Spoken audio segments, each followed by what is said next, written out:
So good evening, everyone. Thank you so much for joining our webinar at Emanate. So so just to begin with this webinar, I would like to let you know that our meeting is recorded, or is it not? Let me just try to record it first. No, it is recorded. So the meeting is recorded on purpose.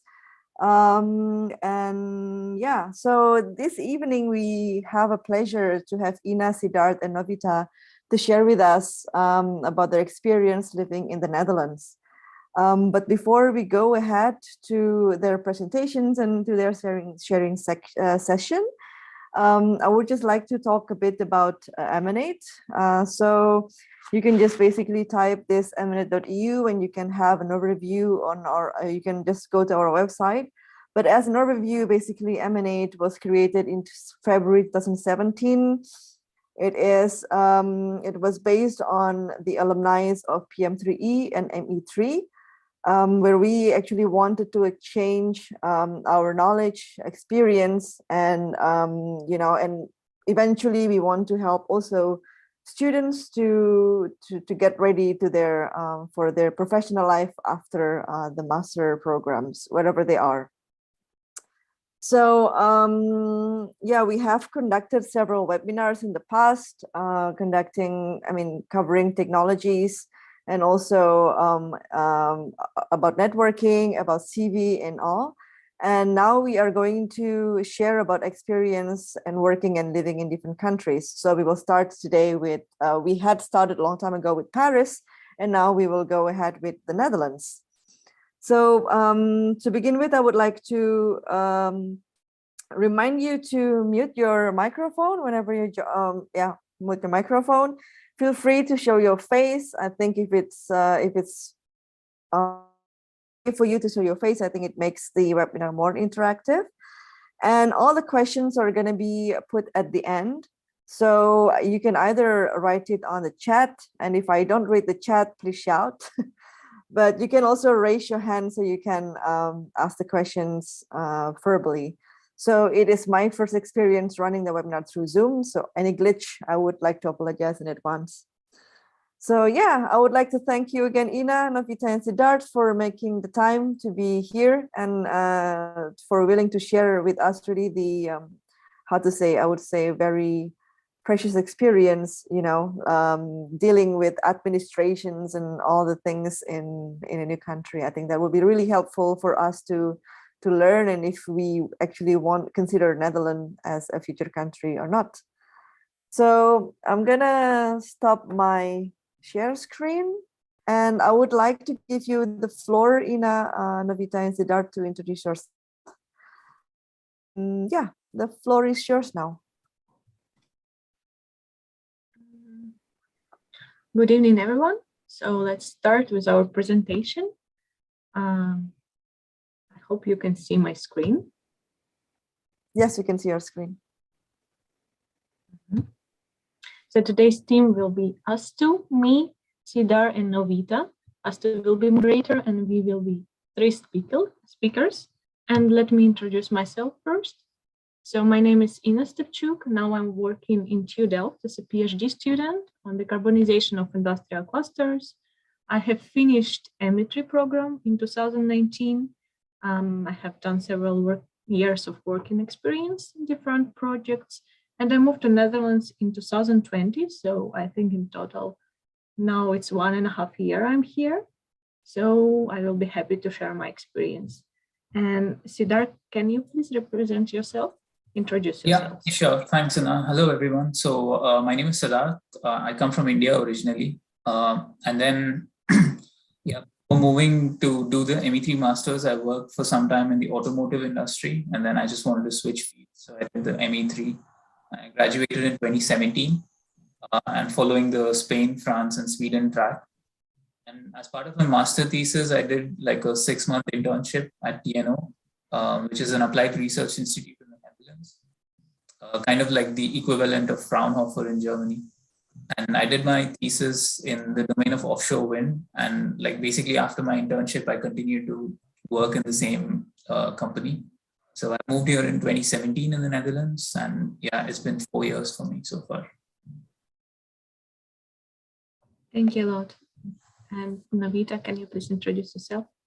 Yes, hello, good evening, everyone. So yeah, my name is Novita Saraswati. I originally come from Indonesia as Mbak Astu. I have a background in chemical engineering, but then after 4 years working in the R&D manufacturing, Unilever and L'Oreal, I went for a master degree in the PME3, which is Project Management for Energy Environment Engineering. I think it's just the sister how do you say that, the study with the ME3. And then currently I'm after that I needed to have the internship, and I applied for TNO in Netherlands. At that time it's ECN. So it was 2016, and after that, as CDAR, actually I continue just my my thesis to work as an employee, as a R&D project manager in wind energy, specifically in the offshore wind. So far now I've been living for almost 6 years actually in Netherlands. So yeah, it's quite some time ago. Yeah. Yeah, thank you. That's all. Thank you a lot. So today's content will be like this, and we'll start with living and working in the Netherlands. Some pros and cons, actually. So we discuss internally, but if Sidar or Novita want to add something, please feel free to add. As per your feelings, what do you feel about Netherlands? So it's quite small and easy to get around country because it's really small. I think from east to west, it will take you by train around 3 hours. So it's not too far. We have very good environment for internationals, especially almost everyone speaks in English, which makes it really easy to communicate everywhere, even with governmental institutions, if you need to talk in English. If you like cycling, it's the best place, I think.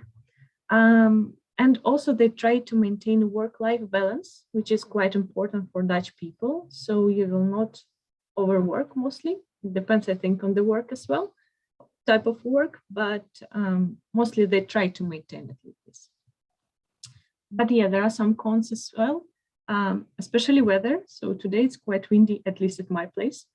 I don't know if you can hear this noise, but I can hear. I'm a little bit scared about it. Also, it's quite rainy. This country is having high taxes and prices for transportation, and also they experience housing shortage quite. Like, I don't know, I was looking for a house, I think for 2 or 3 months, and people say that I'm lucky that I got within 2 or 3 months. So it depends. Also, in case you want to work in ministerial or Dutch governmental organization, you need to know Dutch language, as well as all the bureaucracy, I think, will be in Dutch. So still you will need to learn Dutch on some point.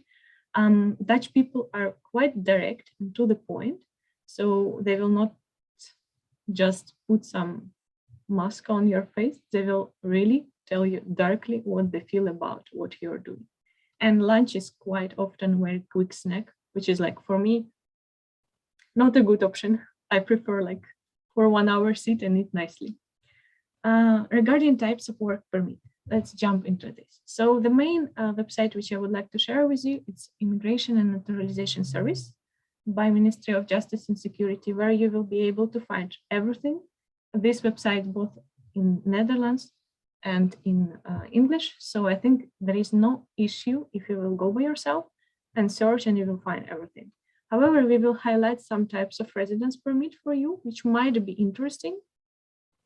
So on this page, on this slide, you will be able to find some information regarding particular residence permit. There are a lot of different types. If you would like, you can search. Just wanted to highlight that after 5 years of the continuous PR residence permit here, you are allowed to apply for citizenship or long-term PR. And I think you can renew it after 5 years again. But for this, I think you need to take naturalization exam, which is language-based exam, and Sidar will tell about this one later on. So we will start with the search year visa. And why we will start with this one? Because it's quite interesting for MA3 students, and I think students from top 200 universities. So this visa allows you to apply in the recent 3 years. So after you graduated, after you finished, you have 3 years to apply for this visa. It's actually not even a visa, it's a residence permit for 1 year, which allows you to live here and work. It's quite a plus because, for instance, I know in Germany it was for 6 months and you're eligible only to search for work, but you cannot work. So this one have quite some pluses. So first of all, Erasmus Mundus students, no matter where you were, no matter which university you finished, you can apply for this visa. Also, you can apply if you finish master, PhD, or postdoc program in Netherlands, which good. Also, I heard if, for instance, you had contract for 1 year as a researcher here, after this, you can also apply for this visa. In case your contract finished and you're not able to continue with that company, you still can search and you can find job here. As well as the last point, you have completed a master or postmaster program, or you have obtained a PhD at designated international educational institution abroad. This designated international educational institution is like top 200 institution as per ranking, also coming here under these requirements for this visa, which I feel quite a lot. So basically they're trying to bring a lot of bright minds into the country. So I will just tell you a bit about time scale of this visa. I started applying after I finished the master. I finished a master in September 2019. I'm originally from Ukraine. I did not get a job from my company because I was working in Germany. They did not give me visa. They did not give me a job contract. So I needed to move back to Ukraine. That's why I started to searching for different opportunities to go outside of Ukraine. So I found this visa. I started applying in October 2019. It took me around 1 to 3 months to get the visa. However, when you're applying from outside of the Netherlands, you first are going to the embassy and applying for V number. It's kind of tax number for Dutch legislation purposes. I think they're just mentioned you in the system, so it's easy for them to identify you before you come to the Netherlands. It took me 1 day, and within this day, they also gave me kind of document for 10 pages printout, where you need to fill all the information about yourself. And after this document, together with other copies, you will send to IND to the Netherlands directly. So pay attention that you will need to also mail by post a lot of documents, so it will take some time. Also, I want to highlight there is accreditation of diplomas per Netherlands legislation, which will take you also around 1 month, but you can do it parallel with the visa procedure. There is no point to do it before. I feel it's okay. Once you started visa, you can also do this. People from IND were very nice, and they were like emailing me, I think within 1 day. So I was getting responses very fast. I did not have any bad experience with this. And you will obtain, after you will apply for this, I think within 1 week, you will receive a notification from IND that your visa is ready. You can go to embassy and collect, but when you want to start a visa. So you can also tell them, for instance, I want to start my visa after 1 month, and they will also do this. At least in my case, it was like this. I do not know, maybe now the time scale changed because of Corona and some other issue occurred. What is really also nice, they will give you visa for 3 months to enter Netherlands. To enter Netherlands and pick your residence permit, which means that if you will nicely put dates, your residence permit can start after 3 months of visa start, which means that in total you will get 1 year and 3 months to stay in Netherlands. So you can take your visa, you can enter Netherlands, you can wait for 2 more months, and you can go and pick your residence permit for 1 year. And just to highlight some more residence permit, which might be interesting for you. So there is European Blue Card, but for this one, you need to for sure check your salary requirements and talk with your employer, because I felt that it's quite important to know if employer will be able to get this visa for you, or pay, or at least salary will be actually satisfied by criteria. And highly skilled migrant, I think a lot of people are having this kind of visa or residence permit, mostly. I can give you my my example. I'm a PhD student, but I also have this highly skilled migrant, even though basically, if you will go to this sufficient income here, you will be like, I will be not able to get this visa based on my salary. However, for researchers, they're kind of making some advantages and they're reducing salary criteria. So based on which I was eligible to apply for this highly skilled migrant, and my university applied it for me. So I did not need to pay. And also I want to highlight, for this part of the visa, type of the visa, sorry, you need to have a recognized sponsors. So you need to go to that link, public register of recognized sponsor, and check if your employer is under this list, because it's also one of the criteria for this visa.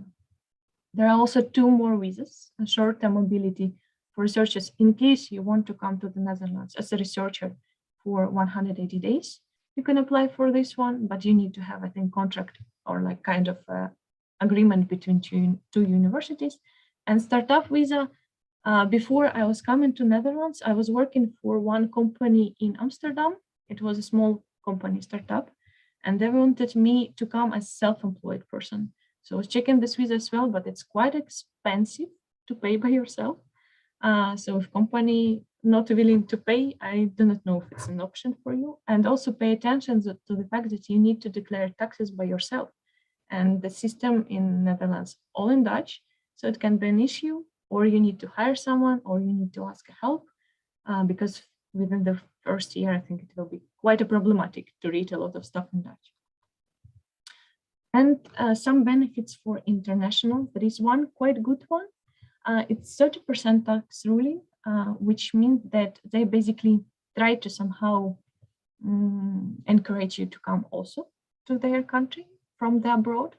I think 2 of the requirements is like you are not you have not lived in Netherlands for 1 year before you moved, and also I think within the radius of 500 kilometers, something like this. You need to read to understand it completely. There is a point that you cannot live near the borders of Netherlands. So they're trying to have people from faraway countries. I don't know. But yeah, when you're coming, you can apply for this one, which means that you will have a little bit more in your net salary because of this ruling. And also some other benefits. You can exchange your foreign driver license for almost free. You will pay around 50 euro just for administrative costs. And for families with children, I think it's also good because they have some kind of reduction in fees for international schools. And regarding taxes, I just wanted to touch on what the ruling actually is. Also, yeah, basically, it just means that from the money that you get from your employer, 30% of that is not taxed. So that's what the ruling means. And yeah, it can translate to like a decent amount, I would say, sometimes maybe like 200-300 euros more per month, like depending on how much you earn, of course, but yeah, around that money.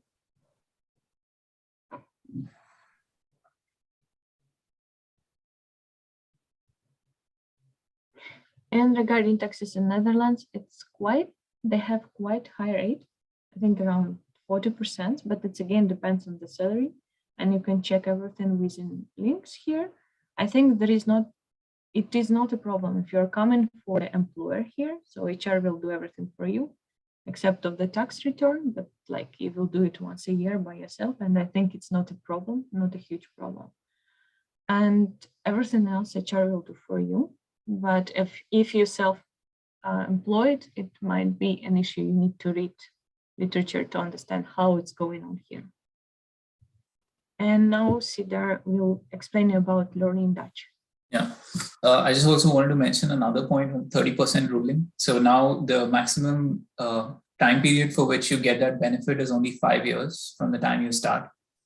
Before it was 7 years, but now that's been shortened because I guess they realized that there are a lot of expats who come and make use of this, so they shortened it. It's only 5 years now. Yeah, and about learning Dutch, I think Ina also previously mentioned that the permanent residents, you need to clear your Dutch exams. So yeah, you need to have stayed here for 5 years. And then you also need to clear your Dutch exams to apply for the long-term residence permit. And the level of the exams from 2022 next year is going to be B1, whereas it was until A2 this year. So actually they're increasing the level from next year. And the exam itself, like it has 5 sections, like other normal, I guess, language exams: listening, reading, writing, speaking. And there's a 5th one, which is knowledge of Dutch society.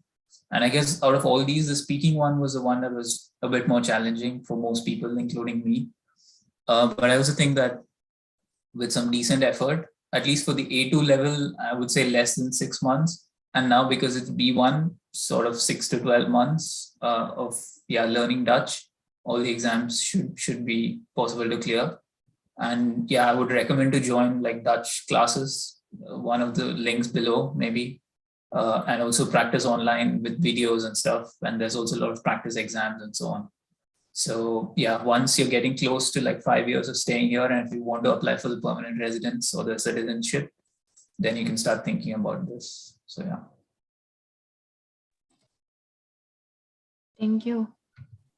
And some other relevant links for you. So here is mandatory to have basic health insurance. You can check different insurances through link here. You can choose whatever you feel is right, but you need to have one. I think banks are also quite good here. I did not had a problem with them, not even once. I don't know, maybe you guys had. For me, it was fine. So you can choose also bank what you like. And for transportation, you can also check 2 websites. Ovichip card is basically the website of the card, which you will be able to use everywhere, in bus, in tram, in train. And for Nest trains, it's kind of a schedule of the trains, or if you want to buy ticket only for trains in Netherlands. So I think that's all from our side. Thank you a lot for listening. And if you have some questions, I think I will stop sharing my screen and we can discuss. Yeah, thank you so much, everyone, Ina and Siddharth and Avita, for the information. So I have a little bit questions. So regarding the visa that you're that is applicable for you because you were ME3 graduate, and you would also mention that if you're on the top 200 university, then you can also apply for it. Is there a list, a link for us to check, and if the list also changes all the time? I'm not sure about if it changes, but you can click on the link on that slide and you will be able to check requirements. Because I did not apply as 200, but I know because my track was the same as Sidar, it was finishing in KTH. And basically I obtained diploma in KTH. And I can apply in both criteria, let's say Erasmus Mundus and KTH, because KTH is also coming under 200 universities. So I think you just need to check if your university is under that list. And is there any gap, like after you graduate within 3 years? Within 3 years. Yes. So for instance, if you finish this year, 2021 in September, until 2024 September, you can apply. Okay. So actually for those who graduate like 2018, we still have time. They still have time. Yeah, for instance, I applied after graduation, but I know one of my classmates, she's applying now. So it's next year in September, we will have 3 years after our graduation, our batch graduation. So. Okay. All right. And then, so with this resident permit of 1 year, basically, we can already start working if we find a job. And then what the company would have to kind of like convert your your permit into, no? It's like, again, my case, I can give an example. So I first applied for visa for this residence permit. And in February or in March 2020, I got accepted by TU Delft as a researcher in another department. And why I got accepted? Because I told them I have a residence permit for 1 year. And they're like, okay, we need the person now, come. So they did not need to apply for this because I already applied, and they did not need to have procedure, like do all this stuff. However, I just want to point that if you have for contract for 1 year, be aware that in case they will not extend your contract, yes. So, and you are not able to apply by yourself again. So this is quite tricky. So within this year, you need to still find a job or company which will be able to provide you this. Okay. Okay. I don't know if there is any question from the chat. No, thank you so much for the presentation. So yeah, for whoever is attending, please feel free to raise your hand and to ask questions as well. While we are here, I know this is recorded and you can watch it again, but yeah, if you have something that is unclear, you can ask. And okay, I have another question from my side also. What about spouses? Like if you come with your partners, or how does it work?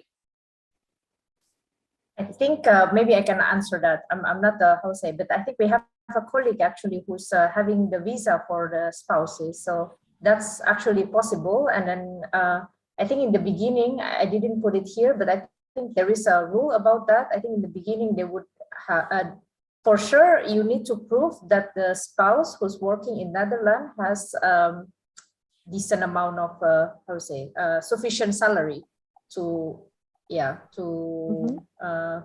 to have the spouse here and the family. So it's possible actually, and then there is a way to do that. And maybe I also want to add. See that explain about the Dutch language, right? To convert as a permanent residence permit. But actually here also, if you are spouses of a European people, it basically a European here. If you live here for 5 years, then you can just swap your residence permit to the permanent residence permit without the Dutch courses. Okay. And so yes. So there is a different way to get the permanent residence permit that I want to say. Okay, and this permanent residence is basically, is it the same with citizenship, or is different thing? No, it's a different thing. It's not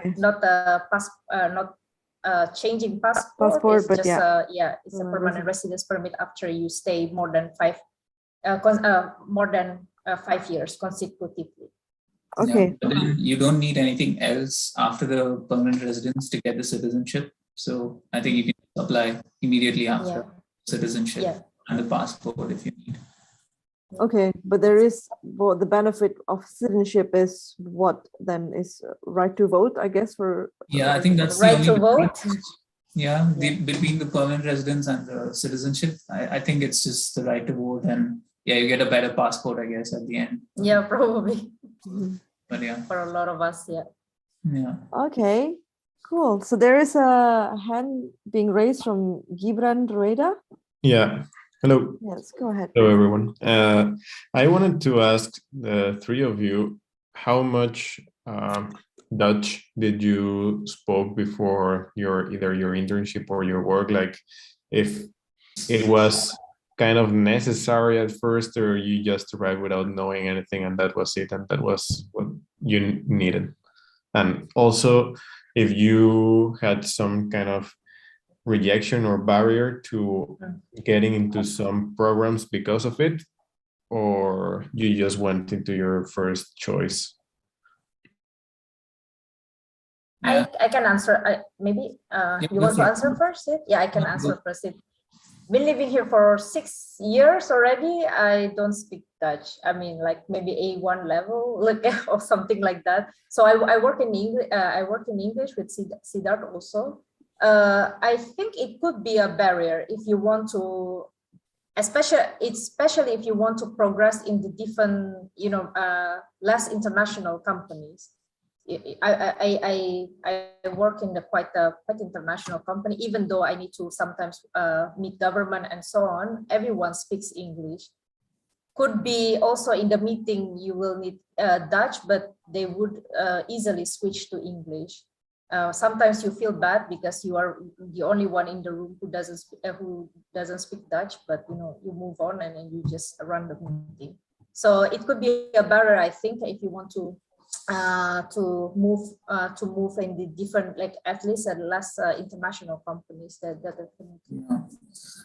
maybe also I think it depends on the kind of role that you want to work in. So mostly engineering, usually decent to large companies, English is kind of the medium. But if you want to look at sales, marketing, or other fields, maybe you need Dutch and those kind of things. So, but as well, like I didn't need to know any Dutch at all. And I just learned Dutch more for the exams. But yeah. Yeah, and if I can also add, like for me, it's the same. Like I started learning Dutch now because I wanted, but mostly I'm not using Dutch. I'm just speaking in English. However, when I was applying for different companies in Netherlands, I got a lot of time rejected because of Dutch. Because I applied, for instance, for EU. I worked in EU. It's Ernst & Young consultancy. I work in this company in Ukraine, and I was thinking to apply here. So when I applied here, they told me, yes, even though we are working in English mostly, you need to know Dutch. So it was like a main point why they rejected me. I think overall, what I want to say is really depends on your field of work. Yeah, like for us, offshore wind, it's really international North Sea, and then we have client all over the world. So I think English is sufficient, at least for now. Yeah. Okay. Thank you. Gibran, does that answer your question? Yes, thank you very much. Great. So so what if its language is basically not anything that you have to prepare? Did you prepare for anything before you go to Netherlands, or just about the job? That's it. I mean, I think it's more just the job for me. It was, and yeah, I think also the place you live in is kind of a little bit also important, I would say. Like most of my expat friends, or most of them live in the cities of either Amsterdam, Utrecht, or sometimes Eindhoven, so Rotterdam, like big cities. And there also especially when you're kind of young, you run into a lot of other expats. So mainly your circle is also more of expat people and colleagues and stuff. But like I live in a smaller city called Alkmaar, because that's close to my place of work. And there, to get by and to interact with the locals and stuff, although they speak a bit of English, they're not that comfortable in it. So that's one thing I've seen. But yeah, you can talk to everybody pretty much in English. So, and in terms of, there was not much else, I would say. Yeah. All right. And in terms of like how people treat you, or how you feel closer to the people after, because like as we know in France, it's really hard to make connections with the French people unless you speak the language. And how is that in Netherlands?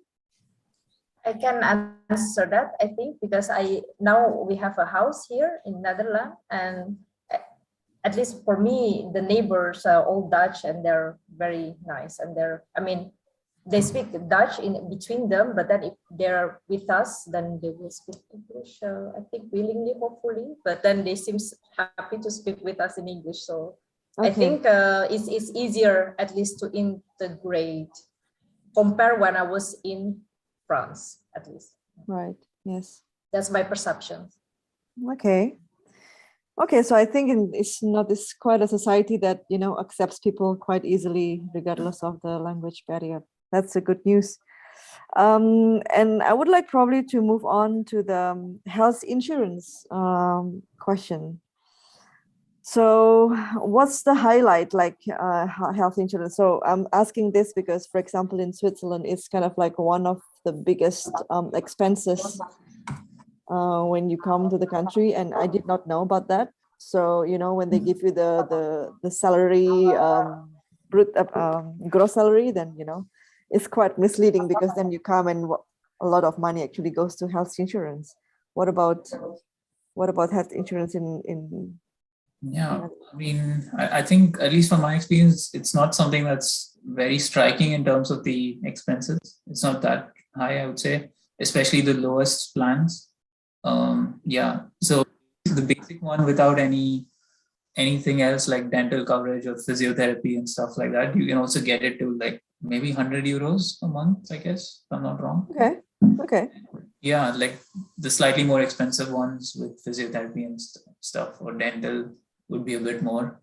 But yeah, I think in general, it's not that expensive. Okay. And is that any different for a PhD student, Nina? Yeah, it's fine because here actually compared to at least France and Germany, what I heard about the salary rates, here it's I think average salary rate for employers, which I'm also receiving as a PhD. So I'm not a student actually here. Yeah. I'm a researcher. I am like employee basically. So I'm not in the contract. I'm not mentioned as a student. I mentioned as a researcher. Yeah. And Okay. it's fine. I felt only, I think maybe, health insurance, I think rather more money going on into it. Why? Because I think there is some part of, I think guys will correct me if I'm wrong, there is a kind of own risk, which means that when you pay each month, let's say 100 euro, however, per year, you still might pay around 400 euro, which will be not covered. But this is for all people. So no matter what insurance you will have, like good one or bad one, you will still pay this amount. Okay. I think the range are between 385 to 800 euro. The non-covered one. But I could say this as experience. I went to hospital for 3 times in 6 years, and that's like really, it's. I think the health insurance is not the biggest problem here. Okay. We pay every month. It's between 100 to 150, sometimes 200. But the benefit when you actually get sick, it's actually really like it's something like I got operation and so on, and it's like it's smooth as it's smooth process basically. Okay. Hopefully you don't get sick, but then when it happens, it's actually pretty good. Yeah. Okay. Cool. I'm just gonna check. There is a question from Edmond. And he said, I would like to know if you have any internship opportunities for PM3E students for next year, and if it is feasible to obtain visa and work permit within this short period. Maybe to begin with, do we need a work permit if we have an internship? Yes. So feel free to answer this question. Yes. When I moved from France to Netherlands, I needed that work permit. I'm not sure which. I think it's a work permit for 6 months. So they have exactly 6 months of residence permit for me at the time. And that's your you need to consider that also, especially when you come from outside European country like myself. So I think it was 3 months also to arrange this, but my company arranged that for me. And he asked, so he asked if it's feasible to obtain visa and work permit within this short period. Oh, Edwin, maybe you can explain what is short period. I mean, when do you plan to start your internship? Okay, we are supposed to start our internship next year by end of January or possibly by first week of February. So I would like to know if it's feasible to obtain a visa or a work permit within this short period of time to do an internship in Netherlands. So how long did the visa process take place? Maybe that's the question, no? The point now that maybe like previously, maybe it will take from 1 to 3 months. Yeah. I don't know, like as general, like what was taken for visas for working permit for me. But now it's Corona, and I don't know how they proceed with this. So maybe some extension will be. I'm not sure that we can answer this question. Okay, all right. So yeah, if you have any internship opportunities for PM3E students, then feel free to share with me, and I will share it on the the LinkedIn group for ME3 and PM3E. Yeah, Gibran, go ahead. Regarding what you said, that there's this accommodation problem, is it in whole Netherlands or in particular cities? I think for some cities it's like always a problem. Let's say in Delft, I know that it's a huge problem for students, but maybe guys can say about their city how it was for them when they were searching. Yeah, I think in most university cities, it seems like it's going to be a problem. Like I also know some friends in Nijmegen, so not too much of a technical university city, like, but still there are expats who struggle there to find a place. But I'm living in a smaller city in Alkmaar. Even here, it's not that easy, I would say. So yeah, I think all over Netherlands, that's a bit of a problem. Yeah. So, and I don't know what the way around it is, to be honest. Like even for my friend who moved to Nijmegen recently, yeah, she basically had to, the company had to look for houses for her and things like that, and that took a lot of time. So yeah, that's definitely a challenge. Okay. Yeah. So maybe start to look for a house from now, and then the internship.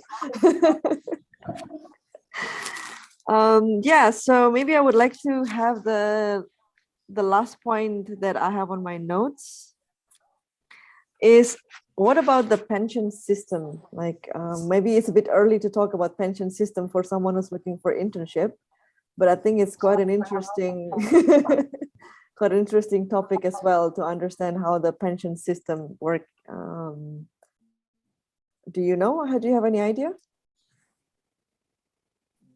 Okay, or I can skip this. It's I mean, our company, I mean, like we have this pension system. Like when we work in the company, they will register us, I think, automatically to their pension system. I think right now we are in the one company. If you move to another company, you will just automatically transfer. So the percentage and so on, it's very complicated, and then it could change every time. But actually, there is a link to check what is your provision of pension. I checked sometime before, and how long you need to work until you get the pension, something like that. That's also possible to check. What happens it's long, actually. You need to work quite a long time here. But what happens if you leave Netherlands at some point? For example, 1 year from now, you're going to leave Netherlands. So do you know what's going to happen with your pension? Yeah, I think this point was raised for TNO also. And I guess the answer, if I remember correctly, it was that it can be transferred to the other country as well. I think it's possible, yeah. All right. But what if you go home? You can also be transferred to non-EU? I think so. Yeah, that's what I remember at least. Okay. All right, because that's not the case. I mean, for Switzerland, it can be withdrawn for non-EU, but then if you move to another EU country, they move it. They freeze it until you're old, and you can only go back there when the time is come. Oh, okay. Would it be that bad here? But maybe I'm wrong. But yeah. No, that's probably a different system. Yeah. Great. And what about this? Maybe I also have a question. So there is for Ina, because the way, again, I'm comparing this with Switzerland, the way the PhD students are being treated with regards to, so in Switzerland, you have to stay for 10 years to be able to apply for permanent residentship.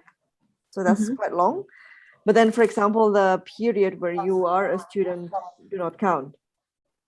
So I am registered as an employee and at the same time student. So in that sense, then my period of PhD will not count. So do you know if there is any specificity if someone wants to do a PhD in Netherlands? I feel it will be not a problem. What I heard from people saying after PhD, when you have, let's say, 5 years of continuous residence permit mentioning in the system, yeah, you can apply for citizenship or for long-term permit. So I'm looking now for this. That's why I started Dutch, because I know that up on some point I will need to apply for it. So just 4 years of the PhD, and after PhD you can again apply for this search year visa. You can stay 1 more year and you're eligible to apply. Okay, all right. So it doesn't seem to be differentiating between PhD students and other profession. No. Okay, cool. So I would probably close this webinar if there is no more question. I don't see any raised hands. But if you have more questions, go ahead and shout. But maybe just a closure. What's your highlight living in Netherlands? If you would like to invite people or do not come, or highlight or low light to live in the Netherlands. For each of you, yeah. Maybe start from Novita. Okay, so the highlight, actually everything, it seems to work. You know, like all the like if you buy a house, if you buy a car, if you one day when you reach that point, and then all the health insurance, the health system, everything seems to work. So I'm really happy about it. And then even though there is a lot of rules, but you can follow it, you know, and then there is a lot of workaround and you still can follow it. So everything that you try to do, usually you can do it. So even though all the rules are in Dutch, so you can still understand it quite easily.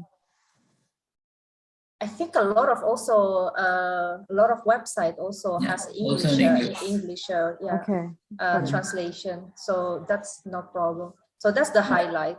I think the low one is as an expert. I think it's not about okay, one more highlight. I come from Indonesia, so this is the best place in Europe for Indonesia. Like literally you cannot find anywhere else in Europe providing you all the Indonesian restaurant, the rest of the groceries and so on. So missing home is not as much for me when I was in compared to when I was in France. But of course the low one, especially for the corona, coming from the third country, we call it, is very difficult to arrange everything, basically. So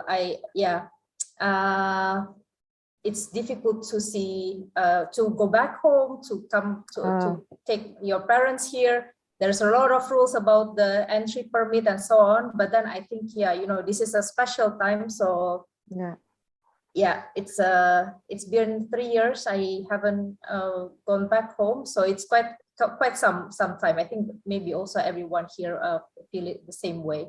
So if you can just manage to live and work here and then happily, I think you can be really happy in Netherlands.